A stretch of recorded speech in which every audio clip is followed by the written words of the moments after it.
Como que las ganas de jugar continúan a pesar de que el físico no nos da más. Si fuera por nuestros niños más pequeños, ellos no tendrían noche nunca, no descansarían nunca porque dicen, oh, otra vez hay que dormir. Mientras que algunos adultos depresivos admiran, sueñan, ambicionan la cama con esperanza. Los niños no quieren saber nada con ir a la cama y entonces uno le tiene que decir que los tiempos de oscuridad son para que descanses. En términos espirituales, creo que los términos de oscuridad, los tiempos de oscuridad, los tiempos de zozobra, de quietud, también nos preocupan porque sentimos como que Dios se aleja de nosotros. Así que cuando yo me puse a escribir el sermón el día sábado, pude sentir que el Espíritu Santo me decía, dile a mis hijos que la oscuridad es parte del plan, que el silencio es parte de mi amor hacia ellos. No es un sermón popular, no es algo que despierta muchos amén, pero es algo que tiene que ver con la vida real. Meditaba que el libro de Génesis termina con una sola familia, tan pequeña como para que la Biblia pueda enumerar cada uno de los hijos. Y luego vamos al libro de Éxodo, que es el segundo libro del canon bíblico, y comienza con una muchedumbre de israelitas que trabajaban como esclavos bajo el hostil faraón. Hay una brecha entre la primera familia, que tiene unos cuantos hijos, y de pronto la muchedumbre que trabaja como esclavos bajo el faraón en Egipto. En ningún lugar del relato se escribe lo que sucedió en los 4 siglos del medio. Hubo 400 años entre el último capítulo de Génesis y el primero de Éxodo. 400 años es casi el doble del tiempo de la existencia de los Estados Unidos en el mundo. 4 siglos donde el cielo, por alguna razón, se cerró o permaneció callado. Luego de ese silencio, de esa oscuridad, no hay registro de lo que pasó. ¿Qué hizo que esa primera familia de Génesis deviniera o terminara en esclavos sirviendo a Faraón? No hay una revelación, hay revelaciones históricas, pero no bíblicas, respecto a cómo llegaron hasta ahí. Pero allí están, son una muchedumbre, sirven como esclavos, y ahí en Éxodo aparece Dios, después de 4 siglos de silencio. Entonces, ¿por qué hace silencio el Señor? Porque a veces despliega su poder y hay momentos que por 4 siglos hace silencio. ¿Por qué? Porque creo que el silencio tiene que ver con su amor. Salmo 121:4 dice, he aquí, no se adormecerá ni dormirá el que guarda a Israel. Silencio no significa que Dios esté durmiendo. Silencio no significa que Él te deje de amar. No hay cosa más hermosa cuando alguien te dice, aunque no podamos estar juntos, porque no sé, el amor de tu vida está al otro lado del océano, tú dices, pero igual yo estaré pensando en ti. Miraré la luna a la misma hora. Oh. ¿Por qué? Porque no se adormecerá mi amor, aunque no estemos juntos, aunque no me oigas, dice el Señor, yo te sigo amando. Salmos 3:5 dice, yo me acosté, oigan esto para los chicos y para los grandes, me acosté y dormí. Pueden agregar, y ronqué como un hipopótamo, y desperté porque Jehová me sustentaba. ¡Aleluya! ¿Saben lo que es que te sustenta? Que duermes y te tiene en la mano. Es maravilloso. Su palabra indica que aunque estés descansando, el plan de Dios para tu vida continúa avanzando. Hay una gran cantidad en la Biblia de sucesos que se dan la victoria, empieza la victoria en medio de la oscuridad. Porque a veces uno cree que Dios descansa durante la noche. Ay, me acuesto con este problema y hasta mañana no lo retomo. Tu abuela, porque el Señor sigue. No, tu abuela no lo retoma, pero el Señor sí. El Señor dice, para mí no hay noche. Tienes que descansar. Tú descansa. La noche es para que descanses, dice el Señor. Mañana te quiero fresco. Ay, es que ¿por qué no se resolvió el problema? Porque tienes que descansar, sonso. Deja que los cielos sigan trabajando. Sonso dice mi Biblia, Dante habla hoy. La creación de la luz irrumpió en el caos de la oscuridad. Jacob luchó toda la noche, y por la mañana obtuvo una nueva identidad. La liberación de Israel de la Pascua ocurrió por la noche. La batalla de Gedeón, que terminó en victoria, comenzó en la mitad de la noche. La cruz de Jesús, aunque era mediodía, quedó en un cielo negro y oscuro. durante la noche. Tú dices, pero ¿por qué tiene que venir la noche? Yo sé que la oscuridad viene, en términos prácticos, la oscuridad viene y te quita el descanso, cuando debería ser lo contrario. No hay sueño que te repare del dolor, te agotas emocionalmente, te drenas espiritual y físicamente. Y el dolor es tan grande que pareciera que te deja en una noche continua, crónica, que no termina más. Y la oscuridad llega a veces por algún acontecimiento que no esperamos. Tú dices, ¿y qué es la oscuridad? La oscuridad es una relación que se destruye, un hijo que se revela, un desastre financiero, un revés financiero, el sueño que se muere y sientes que tú también te mueres un poco con ese sueño. Y dices, siento que estoy a tientas en la oscuridad que no veo con claridad. Cuando está el día, es como que hay más esperanzas. Pero llega la noche y el dolor es agudo y aparece sin razón. No hay razones para la oscuridad. Oras y no hay respuesta. No hay sentido de cercanía con Dios. Tu alma se siente árida, estéril. No estás en el desierto está en ti. ¿Has estado en esa estación de la vida? ¡Ja! Yo te puedo dar cátedra. Hablo de esa enfermedad, hablo de ese revés financiero, hablo de aquel problema en los sentimientos, en el corazón. Hay momentos donde nuestra vida se tambalea y creemos necesariamente que es una intervención satánica, diabólica. El diablo se metió a arruinar lo que Dios estaba haciendo. Y no siempre es así. Las plagas de Egipto son permitidas por Dios. Él dice, yo endurecí el corazón del faraón. Les hablé de esto hace unas semanas.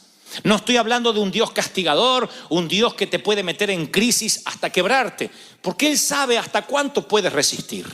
Él sabe de qué estás hecho y sabe qué es lo que te va a forjar el carácter, qué es lo que te va a hacer fuerte, qué es lo que te va a hacer invencible ante futuras crisis, ante futuras pruebas. Pero esos valles tienen que estar. Uno de los valles, una de las oscuridades que siempre te recordaré, es la que la Biblia describe como el valle de lágrimas. Literalmente el Salmo 84:5. Este es el valle, la oscuridad, donde vas solo y debes atravesarlo. Tiene que ver con los valles de la vida real. La Biblia dice que la vida va a tener estos valles. Así que hay un valle al que vas solo, hay uno al donde Dios te lleva y otro que ocurre a causa de tu llamado. Pero el primero es uno que va solo. Es la oscuridad que te lleva ahí porque tiene que anochecer para que también amanezca al día siguiente. ¿Me están siguiendo, sí o no? Dice la Escritura, Salmo 84:5, dichoso el que tiene en ti su fortaleza, que solo piensa en recorrer tus sendas. Cuando pase por el valle, por la oscuridad de las lágrimas, no se pone ahí a decir, ay, es que no voy a salir. Voy a morir acá porque así soy yo, así era mi cuñada y mi comadre. Dice no, cuando pase, dice no cuando se quede, cuando se queda a vivir, cuando atraviese, lo convertirá en una región de manantiales. También las lluvias tempranas cubren de bendiciones el valle. Dice una versión, será bienaventurado aquel que pase por el valle de lágrimas y lo cambie en fuente. O sea, momentos de llanto, aprende a contentarse. Dios dice, esto es algo que te va a pasar en la vida. Y tú dices, ¿cómo pretendes que me contente en un funeral? No dice la Biblia que te pongas feliz, a menos que la suegra, no dice, celebra. No, dice contenta. Tienes que contentarte. ¿Qué es contentarte? Saber decir gracias por lo que me permites pasar, porque aunque me duele, aunque lastima los fueros más íntimos de mi alma, sé que esto me va a fortalecer y mañana voy a tener fuerzas para lo que viene. Sé que algo Dios me quiere enseñar con esto. Es mi Patmos, es mi isla de destierro. Pero es aquí donde Dios va a abrir un vórtice y donde el lugar que yo creo que es territorio hostil, lleno de alimañas, Dios lo va a convertir en un sitio de comunicación divina. ¿Están recibiendo esto, sí o no? No estoy subestimando tu dolor. No estoy diciendo, bueno, avanza y ya está, piensa en positivo. No, en la fe, ya lo dijimos, no sirve. Es la fe en Dios la que te levanta, el poder de la resurrección. Y el Señor me dice que te diga, yo sé que estás triste. Es el mismo Señor que lloró ante la noticia de la muerte de su amigo Lázaro. El Señor que lloró en el huerto de Getsemaní. Él sabe lo que son las lágrimas. No es un dios del Olimpo, mitológico, esos Sansón, Zeus, que parecen ser superhéroes que nunca lloran. Él es alguien que lloró y que entiende las lágrimas, pero te dice, te he dado esperanza y esta oscuridad va a pasar, sea la que sea, la económica, la espiritual, la familiar, va a pasar, porque pensamientos de bienestar tengo para ti y no de mal. Oigan, lo diré otra vez. Me perdí muchas horas, meses y horas de mi infancia y mi adolescencia preocupado por cómo sería mi vida adulta.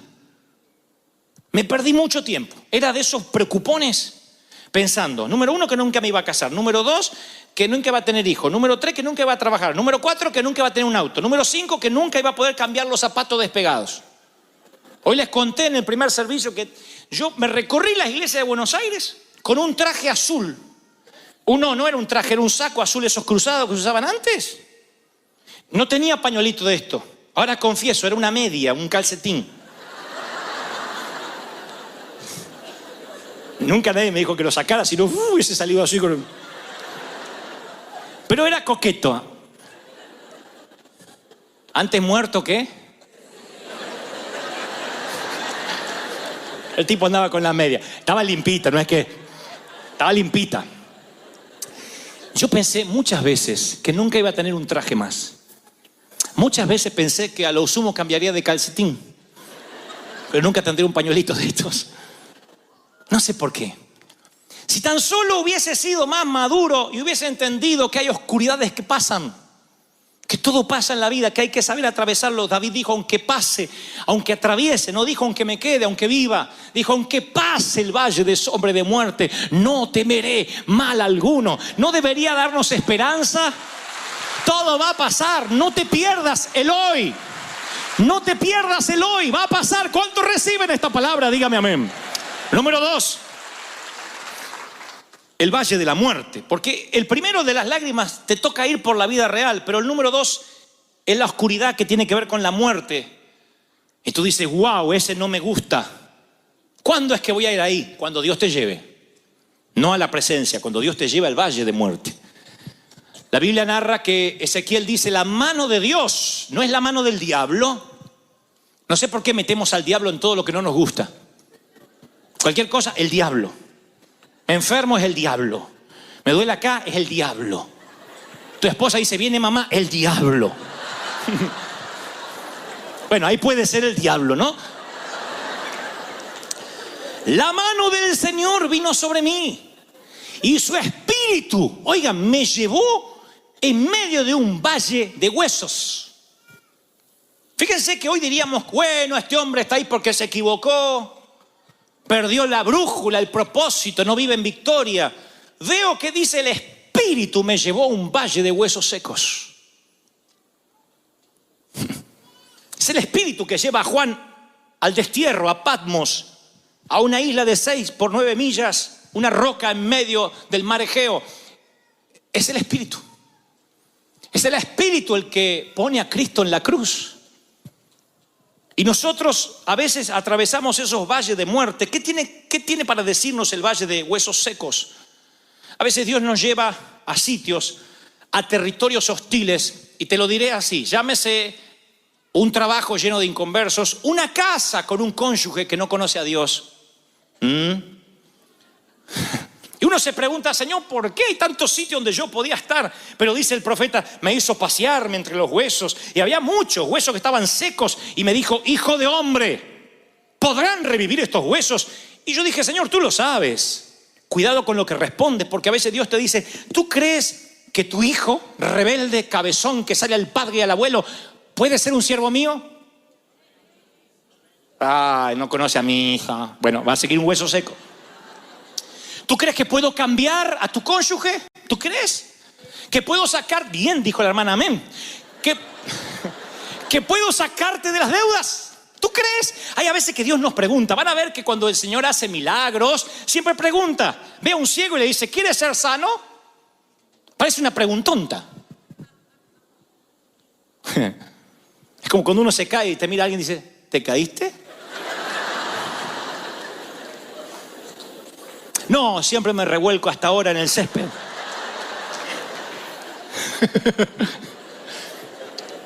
Porque el Señor preguntaría, ¿tú crees que pueden revivir estos huesos? Y entonces me dijo, profetiza sobre estos huesos y dile, así dice el Señor, yo daré aliento de vida, soplaré de mi espíritu y viviréis. Les pondré tendones, haré que salga carne, los cubriré de piel, les daré aliento de vida, van a revivir y sabrán que yo soy el Señor. ¡Wow! ¡Aleluya! ¡Aleluya! Entonces te diré, número 2, tú vas a las oscuridades de los valles, o al valle de los huesos secos, con un solo propósito: profetiza sobre lo que está muerto. No digas, Señor, si es tuyo que reviva, profetiza. Recuerdan lo que el Señor nos dijo: no le hables a Dios acerca de la montaña. Señor, hay una montaña delante mío. Esa no fue la orden. Dios nunca dijo, cuando te encuentras ante una montaña, órame a mí para que yo te la quite. Él dijo, dile a la montaña, muévete, háblale de Dios a tu montaña. Dile, muévete, profetiza. ¡Wow! ¿Cuántos están recibiendo esto? Dígame amén. Te paras entre la montaña y le profetizas. Caminas entre los huesos secos y profetiza. ¿Cuánto hace que no abres la cuenta bancaria en internet? Mira los números rojos, los cheques, lo que tienes para pagar. Y en vez de llorar y decir, Señor, mándame algo, ¿no habrá quedado algo en alguna chaqueta? En vez de hacer eso, ¿cuánto hace que no has profetizado? En fe, caminar sobre las finanzas muertas, sobre la quiebra, y decir, en el nombre del Señor, profetizo que los recursos vienen, que la providencia se suelta, que los cielos se abren, porque Dios me trajo aquí en el Espíritu para que se revierta. ¡Aleluya!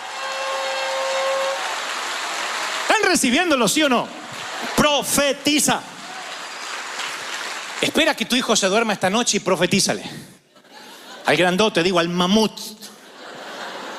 Porque a los nenitos es fácil profetizarse, pero el mamut de 22, 18, con las patas peludas.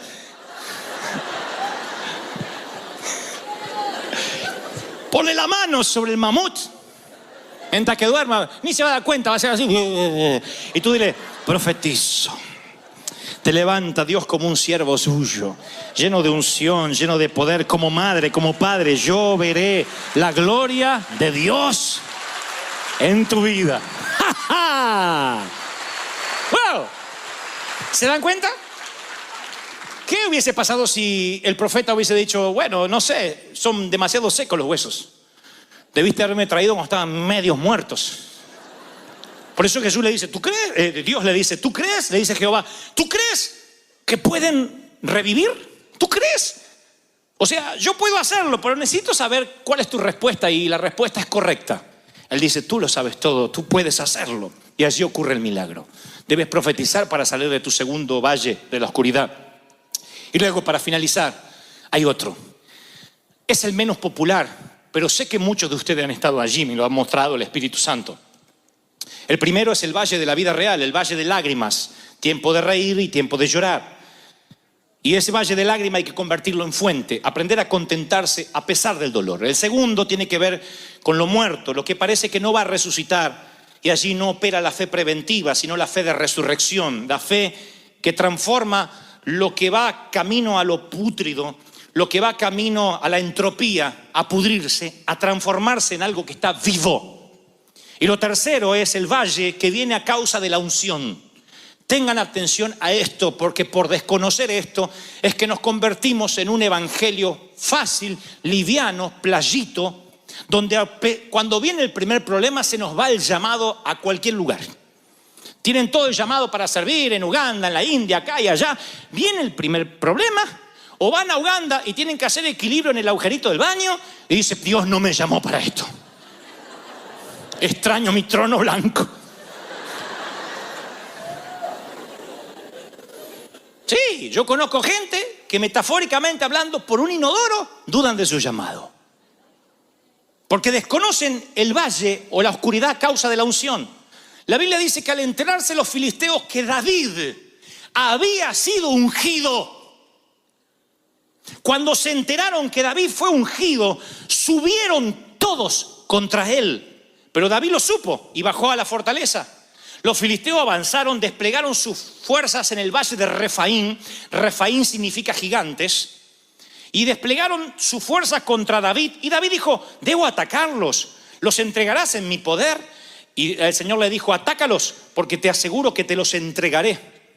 Muéstrame a alguien que esté ungido, que ore por los enfermos, que quiera servir al Señor, que libere a los endemoniados. Y te mostraré a alguien que muchas veces ha llorado preguntándole a Dios dónde está Él en sus momentos personales. No crean a esos super predicadores que parece que la vida les sonríe y bajan de un carro de fuego a predicar y luego se van otra vez a la presencia de Dios hasta el próximo domingo. No funciona así. Somos humanos, de carne, de hueso. Tenemos decenas de problemas. Nos deprimimos, lloramos, nos enojamos, pecamos, nos airamos. Eso pasa con cualquiera. Y es más, cuando Dios te unge, lo he dicho tantas veces, nuevo nivel de unción, nuevo demonio asignado.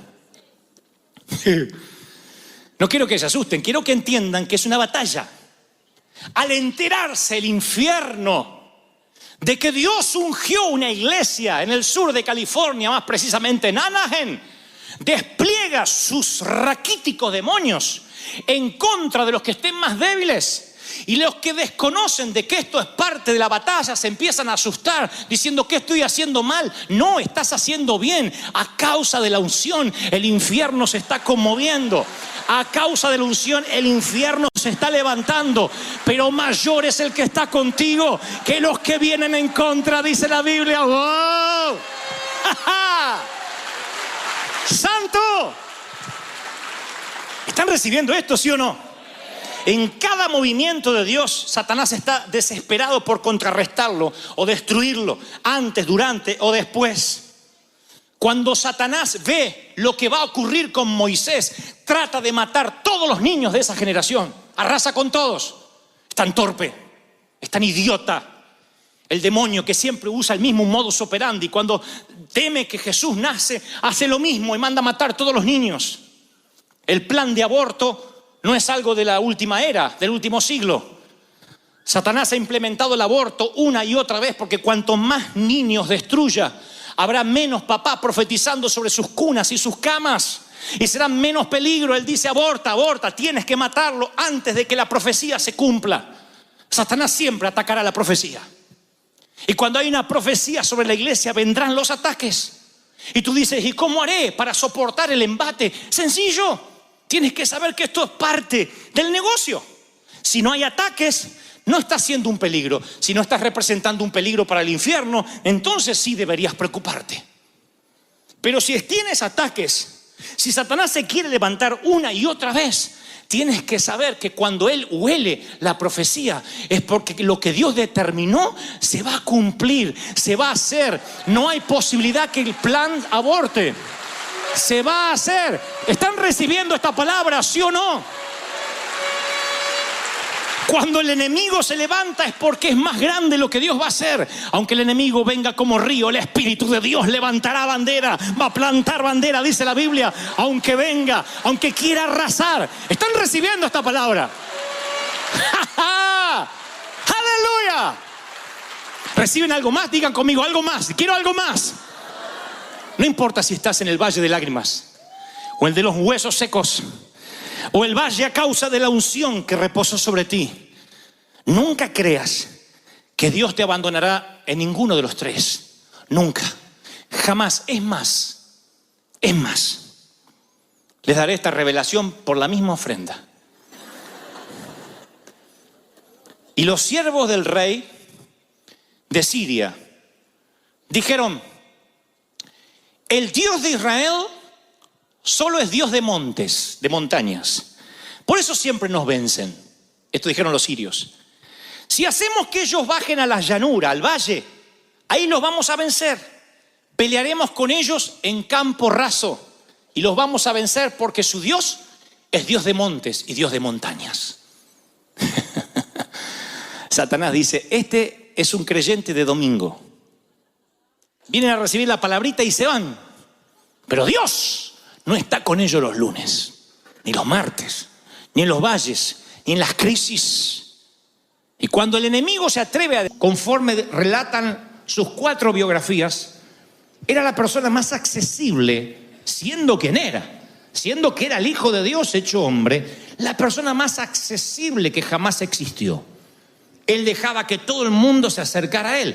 ¿Recuerdan ustedes cuando de niños tienen que haber tenido algún recuerdo o tienen que tener uno, que alguna vez no te invitaron a una fiesta, por ejemplo, a una boda, a una fiesta de 15, a un cumpleaños, y te enfadaste? O te habrá pasado a tu hijo. A mí me pasó de que quien yo creía que era mi mejor amigo, un día cumplió años el condenado y no me invitó. Hoy llegué a la conclusión, hablando de esto en el primer servicio, que a lo mejor coincidía con que yo tenía piojos en esa época. Y nadie invita a un piojoso al cumpleaños. Era el problema que teníamos cuando chicos. No había otra enfermedad.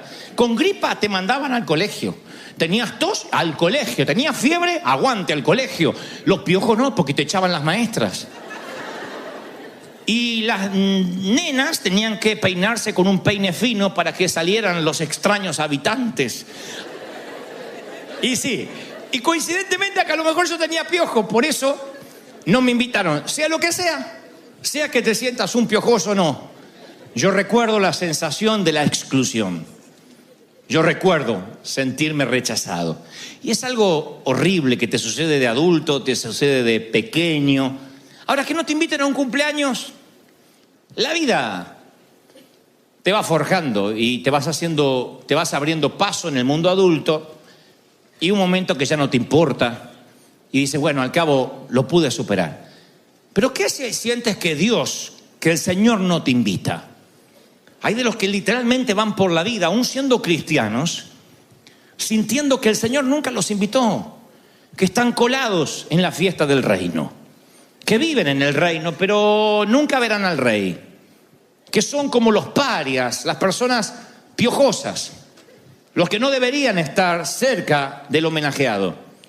Y vamos por la vida con esa amarga sensación. Cuando yo leo detenidamente las páginas de las Escrituras hebreas, lo primero que noto es que Dios llama a su pueblo, mi pueblo. Le dice a Israel, ustedes son mi pueblo, linaje escogido, real sacerdocio, pueblo adquirido por Dios. Pero luego agrega, y seréis luz para las naciones. O sea, el Señor está diciendo, te estoy iluminando para que también ilumines. Como una luna tienes nada más que un resplandor prestado, para que también puedas iluminar. Pero los hebreos se sintieron una élite. En algún momento se sintieron una casta especial y tomaron las Escrituras, y para no dejar influirse negativamente por la cultura, utilizaron la Escritura para permanecer santos y separados del resto. Dijeron, ok, somos un pueblo linaje escogido, entonces veremos cuáles son las leyes que hace que nos merezcamos semejante adjetivo. Y empezaron a cumplir ley por ley, y el que no cumplía una de esas leyes, lo segregaban, lo discriminaban, justificaban la segregación.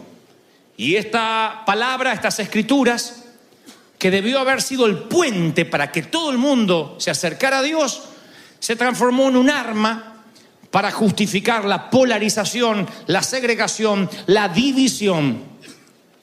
Y el que no cumplía las leyes entonces no era santo, no podía acercarse a Dios de ningún modo, no podía cualquiera entrar al templo.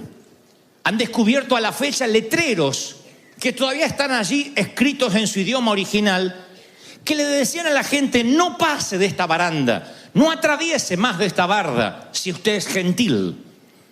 Si usted no tiene la genealogía correcta, no entrará al corazón del templo. O sea, en otras palabras, no importa de qué tan lejos tú vinieras, tú no podrías entrar al templo si no tenías la genealogía correcta. Había una élite, un pueblo que decía somos el pueblo escogido. No para iluminar, sino para segregar, para excluir, para dejar fuera. En cierta ocasión el apóstol Pablo, la Biblia narra que él llega al templo porque tiene que terminar un proceso de purificación e iba a dar una ofrenda y va acompañado con un gentil, con un mundano sería hoy.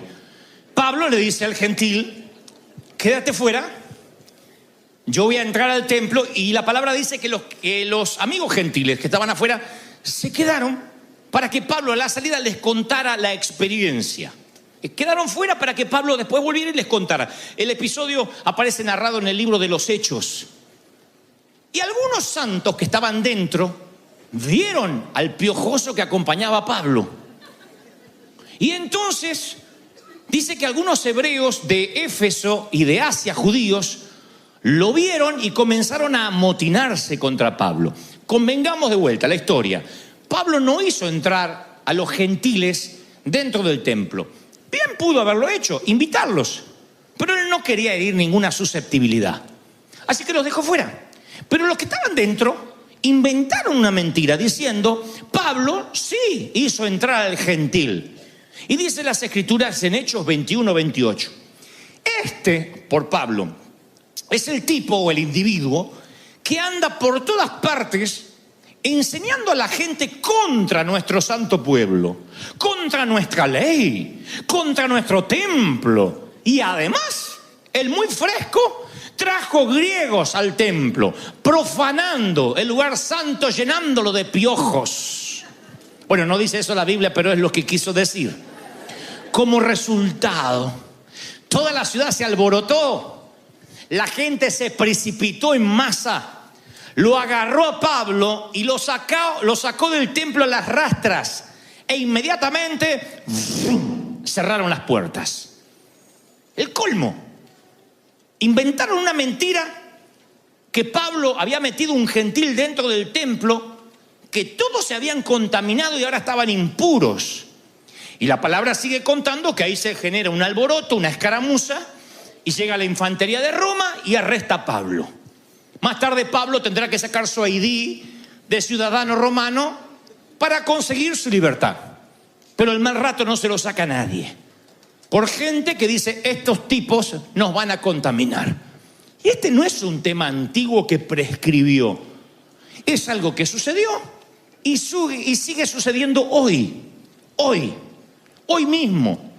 De manera tal que Pablo tuvo que escribir, ahora ustedes, los hispanos, los gentiles, la gente de color, los asiáticos, que antes estaban lejos, Dios los acercó mediante la sangre de Cristo. Estoy leyendo Efesios 2:13. Porque Cristo es nuestra paz. De todos los pueblos ha hecho uno solo, derribando mediante la cruz el muro de enemistad, hablando de muros, Don Trump, que nos separaba. La cruz anuló los mandamientos, los requisitos, y lo hizo para crear de todos los pueblos una nueva humanidad, una nueva raza, al hacer la paz, para reconciliar con Dios a todos los pueblos en uno solo, mediante la cruz. Y en la cruz se murió la enemistad. Él vino y proclamó paz a los que estaban lejos y a los que estaban cerca. Por eso todos tenemos acceso por el mismo Espíritu. Pablo lo deja claro en Efesios y dice, a ver, todo el mundo tiene el mismo acceso gracias a la cruz. Todo el mundo debería poder entrar al templo, entre otras cosas. El mismo acceso. Haga memoria o haz memoria la primera vez que te paraste fuera de una iglesia, esta o cualquier otra. La primera vez que realmente alguien te invitó, y estoy seguro que la primera vez te sentiste indigno y dijiste, yo no puedo entrar. Pero alguien te invitó porque la cruz es un puente, es una asesina de barreras. Eso es lo que es la cruz. Cuando yo pensaba en el domingo de resurrección, pensaba en inclusión. Nos incluyó a nosotros, a gente que no nos merecíamos. Uno dice, si alguien te lastimó, ve a la cruz. Y tú vas a la cruz, sí, alguien me lastimó, mi marido me fue infiel. Pero también el marido infiel tiene la misma invitación. Así que tú estás en la cruz, me metió los cuernos, y el que te metió los cuernos está al lado, sí, le metí los cuernos en la misma cruz. Tú dices, me dices que los dos tenemos la misma posibilidad. Exacto, todos los pueblos. La cruz siempre une. La cruz hace que el traidor y el traicionado estén a los pies de la misma cruz. Tú dices, me estafó, un condenado me estafó. Así que corre a la cruz y llora con él. Pero quiero que abran los ojos, porque es muy probable que si todo salió bien y si seguimos predicando como se debe predicar, quien te robó estará también a los pies de la cruz. La cruz nos une a gente tan disímil y diferente y diametralmente opuesta como somos los que estamos aquí. La cruz es acceso. Yo buscaba ayer la palabra acceso en el original griego. Pensé que iba a simbolizar puerta de entrada, rampa, lo que sea. Pero acceso significa audiencia con el rey. Audiencia con el rey. Todos pueden tener acceso con el rey. Piensa en el peor alcohólico que has conocido o que conoces. Ese alcohólico está a una oración de distancia de acercarse al Señor. Piensa en la persona más airada que conozca, esa persona que nació cruzada. En esa persona que tú dices, no, ¿de verdad, Señor? ¿Desperdiciaste sangre en este? Bueno, tengo una noticia. Esa persona está a un paso de la cruz, a solo una oración de distancia de la misma cruz. El criminal más peligroso, el peor terrorista del mundo, Osama Bin Laden, antes de morir, pudo haber recibido a Cristo. Tú dices, no, después de lo que hizo, sí, después de lo que hizo. Y se pondrá peor, el peor jefe que conozcas o que actualmente tienes. Que tú dices, condenado, ya se va a morir, porque todo se paga, ya se va a morir, miserable. Yo te di ese jefe tuyo para que tú lo ilumines, para que tú seas templo, para que él se pueda congregar sin tener que venir a la iglesia. Y se pondrá peor, porque la persona más narcisista que conoces, la más agrandada, el más racista, está en la misma cruz, a una oración de distancia. La persona más odiosa que conoces, a una oración de distancia. De hecho, tú estuviste en un momento a una oración de distancia.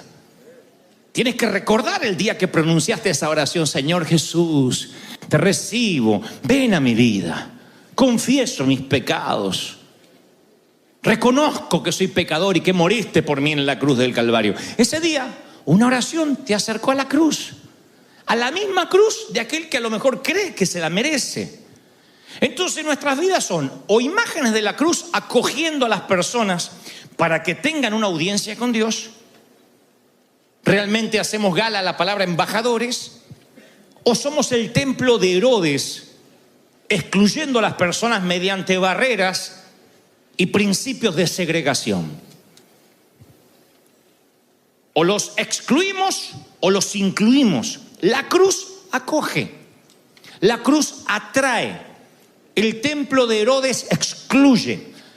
Los leprosos sintieron el toque de Jesús. Pudo haber sanado de lejos dando una palabra, sin embargo los tocaba. Leprosos gentiles, samaritanos, recaudadores de impuestos, pobres, oprimidos, paganos, pecadores, prostitutas, borrachos. Todos. El Señor los incluía. Y necesitarán la gracia. Necesitarán a un Cristo que los incluya. Un Cristo que diga, yo también morí por ti, a pesar de todos los esfuerzos que hagas.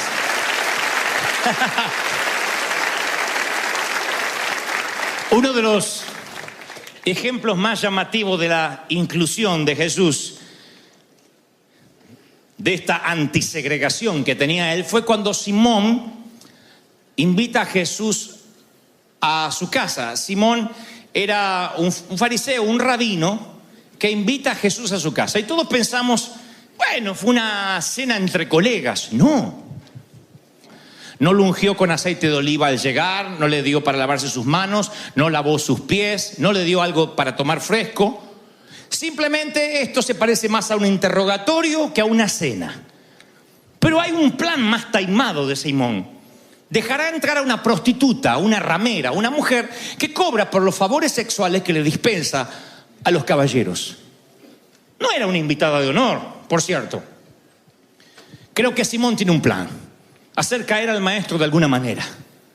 ¿Te gusta incluir a la gente? ¿Eres famoso por sentarte con prostitutas, con borrachos? Yo te traeré una prostituta a tu mesa y veré cómo te comportas. Pero el maestro no hace nada. Es la presunta ramera la que hace algo. Se percata de que Jesús está sentado, han traído el pan, la comida, y tiene los pies sucios. Así que se las ingeniera. Ella trae un perfume, un alabastro de perfume. Nadie se pregunta cómo esta mujer puede darse esos lujos. Por lo bajo murmuran de que con lo que ella hace seguramente puede darse esos lujos y otros más. Pero esa mujer no trae el perfume para oler bien ella, sino que ella empezará a limpiar, a enjuagar los pies de Jesús con ese perfume. Y tampoco es quien ella para pedir una toalla. Entonces tiene una idea inmejorable. Se quita el tul, el manto, se desata el cabello y empieza a secar los pies de Jesús, que acaba de mojar con sus lágrimas y con el perfume. ¿Cómo una mujer como esa puede permitirse semejante escena? Y Simón observa: el maestro, el Mesías, el que se dice hijo de Dios, dejándose toquetear por una mujerzuela. Jesús sabe lo que está pensando su pésimo anfitrión, y esto es lo que le dice: Simón, deja que te cuente algo. Simón dice: ok, nada me gustaría más. Dos hombres estaban endeudados con un banquero. Uno debía 500 monedas de plata y el otro debía 50. Como ninguno de los dos podía pagar, el banquero le canceló la deuda a ambos. Al que debía 500 monedas de plata y al que debía 50. Simón, tú eres un hombre inteligente, letrado por lo que veo. Resuélveme el enigma. ¿Quién de los dos crees que estará más agradecido con el banquero? Simón dice: supongo que el que debía más dinero. Así es, dijo Jesús. Y volviéndose a la mujer, pero sin dejar de hablarle a Simón, le dijo: ¿ves esta mujer? Ella vino hasta tu casa y tú no me has dado nada para lavarme los pies. Sin embargo, esta mujer me ha lavado los pies con sus lágrimas, con su perfume, y los ha secado con su cabello. Tú no me has saludado, ni siquiera me diste un beso cuando llegué. Ella no ha dejado de besarme los pies desde que llegué, y los ha besado aún antes de lavarlos. Tú no me has dado nada para refrescarme. Ella me ha calmado los pies cansados con perfume. Impresionante, ¿no crees? Es que a ella se le perdonó numerosos pecados y está muy agradecida. Si el perdón es mínimo, la gratitud es mínima. Simón, como la tuya.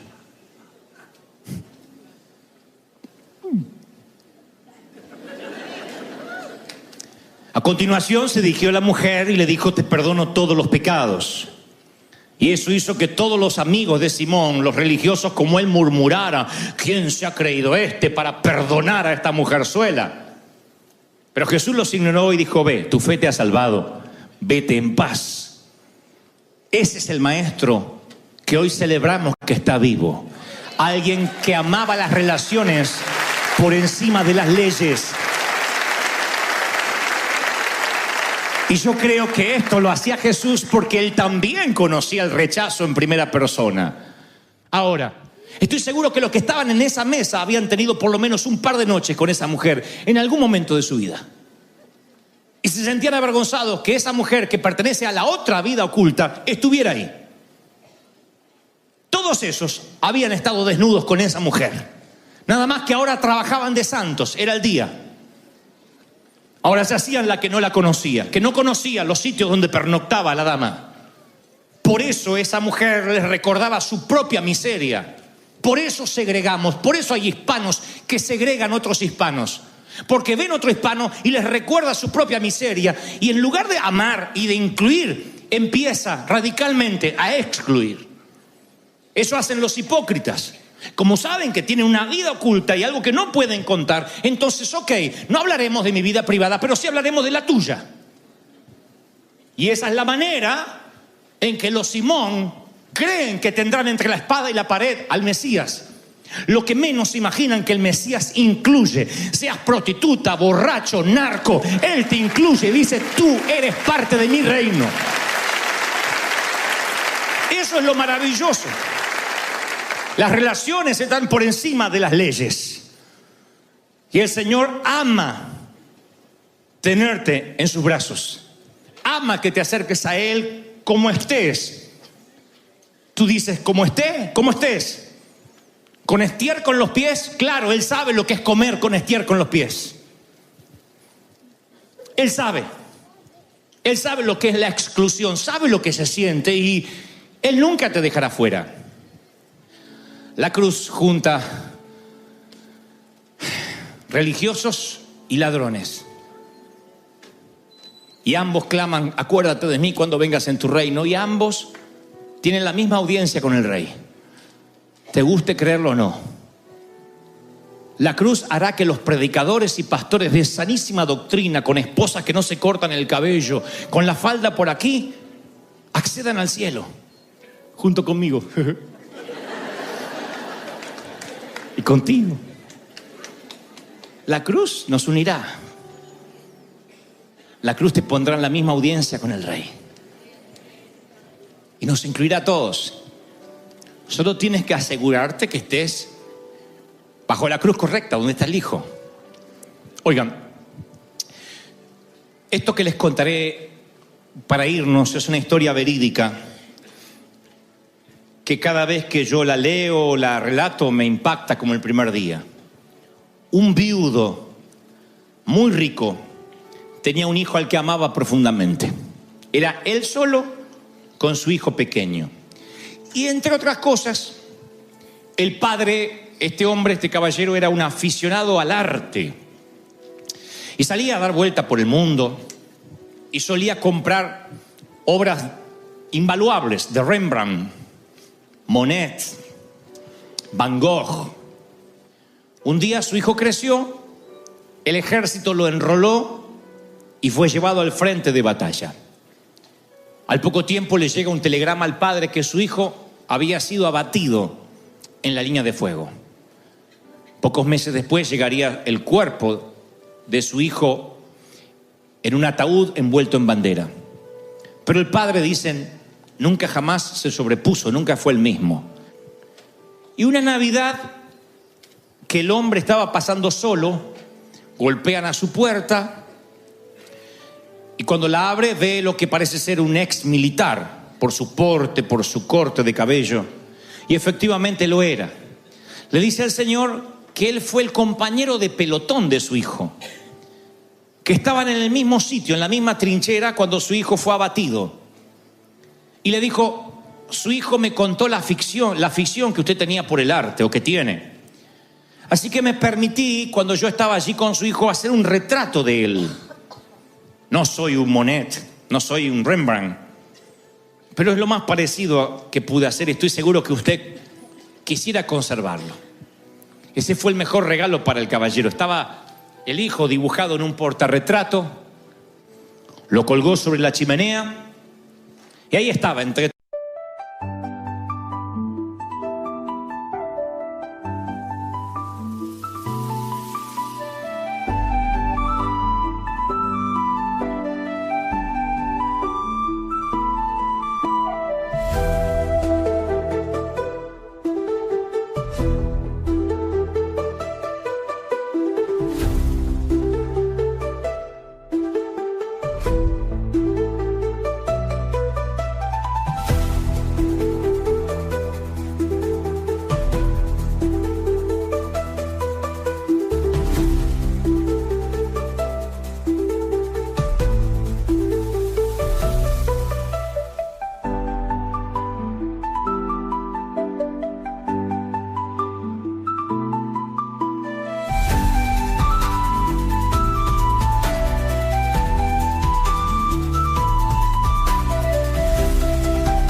Thank you.